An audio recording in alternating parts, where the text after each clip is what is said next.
O bakit kaya tuwing Pasko ay dumarating na? Ang bawat isa'y para bang merong problema. Hindi mo alam ang regalo ibibigay ngayong kahirap na nito ating buhay. Meron pa kayang Caroling at Noche Buena kung tayo naman ay kapos at wala ng pera?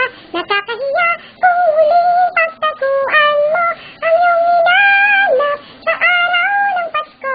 Ngunit kahit na anong mangyari, ang pag-ibig sana ay maghari. Sapat lang si Jesus ang kasama mo, tuloy na tuloy pa rin ang Pasko. Mabuti pa nga ang Pasko noong isang taon, sa ating hapag mayroong keso de bola at hamon.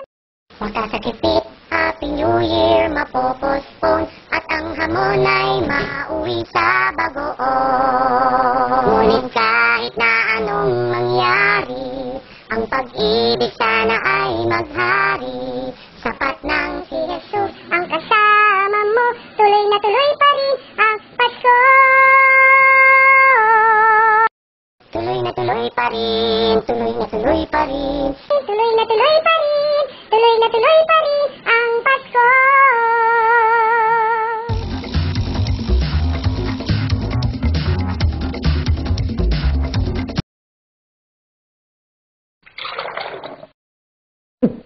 Yep.